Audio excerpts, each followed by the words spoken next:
రాజుగారికి మంచి ఈ లోకంలో ఉన్నటువంటి మంచి వస్తువు ఏదో తెలుసుకోవాలని ఆసక్తి కలిగి ఒక ప్రదర్శనశాల ఏర్పాటు చేశాడట.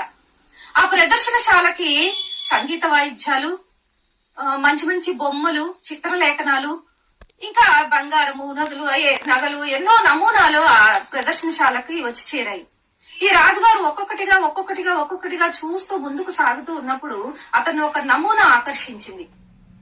ఆ నమూనా ఏమిటి అంటే, ఒక నాలుకను కోసి ప్రదర్శించినట్లుగా ఇది మంచి వస్తువు అని రాసిపెట్టి ఒక నాలుకను కోసి ప్రదర్శించాడు. అప్పుడు ఈ రాజుగారు అతన్ని పిలిచి, ఏమయ్యా మరి మంచి వస్తువును ప్రదర్శించమంటే నాలుకను పెట్టావేంటి అని. నోరు మంచిదైతే ఊరు మంచిదవుతుంది అంటారు కదండి. అందుకనే ఈ నాలుక, మరి మన నాలుక మంచిదైనట్లయితే అన్నిటినీ జయించవచ్చు అని చెప్పాడు. ఈ రాజుగారికి చాలా బాగా నచ్చి, ఆ సమాధానం నచ్చి అతనికి ప్రథమ బహుమతి ఇచ్చి పంపించాడు. కొన్ని రోజుల తర్వాత ఈ రాజుగారికి చెడ్డ వస్తువులు ఏదో తెలుసుకోవాలని ఆసక్తి కలిగింది. సో చెడ్డ వస్తువుల కొరకు ప్రదర్శనశాల ఏర్పాటు చేశాడు. అప్పుడు కత్తులు, కటార్లు, బాంబులు, ఇక అనేక రకమైనటువంటి చెడ్డ వస్తువులన్నీ ఆ ప్రదర్శనశాలలో చోటు చేసుకున్నాయి. ఈ రాజుగారు ఒక్కొక్కటిగా మరలా చూస్తూ వస్తున్నాడు. అప్పుడు కూడా అతను ఒక నమూనా ఆకర్షించింది. ఈసారి కూడా నాలుకతో చేసినటువంటి నమూనానే. అది ఈసారి ఎలా ఉంది అంటే, అది ఎవరి మీదో కసురుకుంటున్నట్లుగా ఉంది.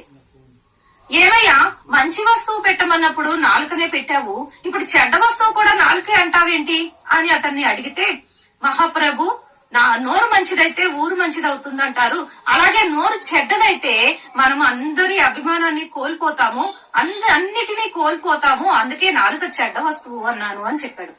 రాజుగారికి ఈసారి కూడా అతనికి సమాధానం నచ్చి మొదటి బహుమతి ఇచ్చి పంపించాడు.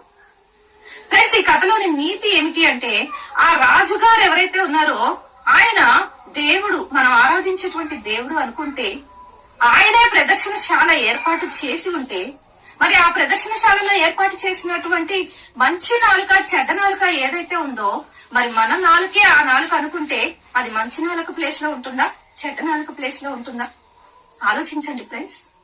Change your attitude. ఒకవేళ మీరు చెడ్డ నాలుక కలిగి ఉన్నట్లయితే, ఎవరి మీదైనా కోపం కలిగి ఉన్నట్లయితే, నాకు తెలుసు ఫ్రెండ్స్, ఎంతో మంది ఒకే ఒక మాట పట్టింపు వల్ల ఎన్నో కుటుంబాలు ఈ రోజు ఐక్యతను కోల్పోయాయి అంటే ఆశ్చర్యపోవాల్సిన అవసరం లేదు.